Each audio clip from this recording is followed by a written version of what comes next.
Assalamualaikum warahmatullahi wabarakatuh. Halo semuanya, perkenalkan kami dari mahasiswa jurusan Matematika Fakultas Sains dan Teknologi UIN Jakarta. Kami kelompok 7 yang selanjutnya akan mempresentasikan hasil tugas mata kuliah metode kecerdasan buatan tentang sentimen analisis untuk aplikasi e-commerce Bukalapak. Pertama-tama, apa sih sentimen analisis itu?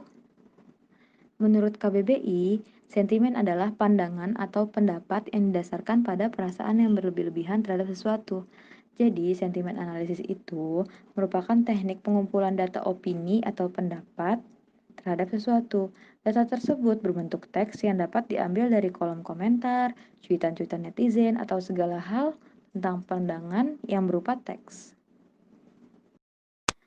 Pandangan-pandangan yang akan kita analisis kita kategorikan ke dalam 3 kelompok besar. Ada yang positif, ada yang netral, dan ada yang negatif. Kali ini kita akan melakukan analisis sentimen terhadap ulasan-ulasan aplikasi Bukalapak di Google Play Store. Untuk yang bertanya, buat apa sih sentimen analisis ini? Jadi sentimen analisis ini kita akan mengambil informasi yang jelas bagaimana kepuasan masyarakat terhadap aplikasi yang sudah dibuat. Selanjutnya, pelabelan. Dengan keterangan 0 sebagai netral, 1 bahagia positif, 2 kecewa negatif. Kita review data dari ulasan Bukalapak yang kita dapat. Kata good dan mantap dilabeli 1 karena positif, mengecewakan label 2 karena negatif. Selanjutnya, pre-processing data, yang tujuannya itu menyiapkan data agar siap di pemodelannya. Yang pertama, menghapus simbol data, angka ASCII, link HTTP atau www. Yang kemudian melakukan tokenisasi, yaitu merubah kalimat menjadi kata. Kemudian lemalisasi, kata yang sudah ditokenisasi menjadi kata dasar. Stop word removal, yaitu menghapus kata-kata stop word, kata-kata yang tidak diperlukan. Kemudian slang word handling, yaitu merubah kata-kata tidak baku menjadi baku. Explore data analysis, suatu proses sangat penting dalam proses data science, di mana dalam tahapan ini kita harus memahami data yang kita peroleh. Jika data yang diperoleh imbalance, maka harus dilakukan random access sampling untuk merubah data menjadi balance. Selanjutnya, EDA, Evaluating Reprocessing Result. Dapat kita lihat dari hasil konten dan clean content ada beberapa kata yang hilang. Misalnya pada kalimat nggak bisa COD menjadi indirect COD. Regex sendiri adalah negasi di mana regex dari suatu kata agar kata yang memiliki regex mempunyai nilai yang berbeda dengan kata tanpa regex. Selain itu, kita bisa lihat juga hasil dari histogram dan word count dari 10 kata terbanyak, di mana 10 kata terbanyak adalah tidak, keren, Bukalapak, belanja, aplikasi, bagus, good, terang, cepat, dan membantu.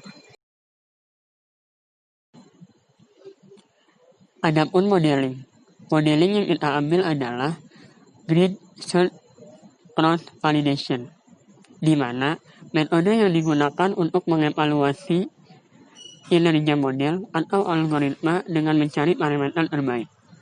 Teknik ini utamanya digunakan untuk melakukan prediksi model dan memperkirakan seberapa akurat sebuah model prediktif ketika dijalankan dalam prakteknya.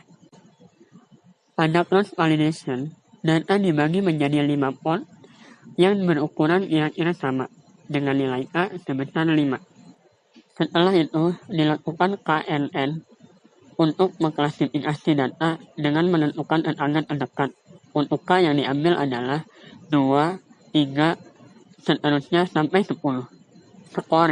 Scoring yang digunakan adalah ROC AUC score, di mana ROC sendiri adalah alat ukur performance untuk masalah klasifikasi dalam menentukan threshold dari suatu model. Sedangkan AUC adalah membandingkan model satu dengan yang lainnya. Metode vektorisasi yang pertama, frekuensi, di mana menghitung jumlah kata yang muncul dalam kalimat. Yang kedua, term frekuensi, inverse dokumen frekuensi, di mana menghitung jumlah kata yang muncul dalam kalimat dikali log n dibagi dokumen frekuensi ditambah 1. Hasil evaluasi. Berdasarkan hasil analisis menggunakan algoritma vektorisasi TF-IDF, dapat disimpulkan bahwa berdasarkan ulasan review pengguna aplikasi Bukalapak mempunyai penilaian ataupun persepsi yang baik terhadap aplikasi Bukalapak ini. Dapat dilihat dari hasil sentimen yang menunjukkan bahwa ulasan positifnya memiliki frekuensi mencapai 78%. Sedangkan algoritma vektorisasi TF memiliki frekuensi yang lebih tinggi, yaitu mencapai 82%. Kemudian yang terakhir ada pros and cons.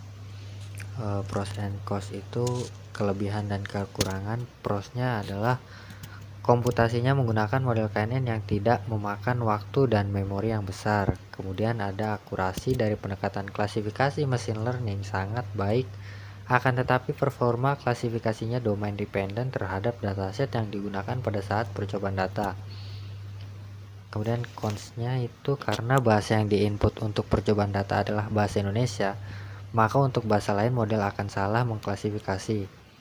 Dan yang terakhir, akan terjadi salah klasifikasi jika kalimat yang diliput memang mengandung unsur ekspresi lain selain joy atau bahagia dan sadness atau kecewa, seperti kalimat dengan kelas netral.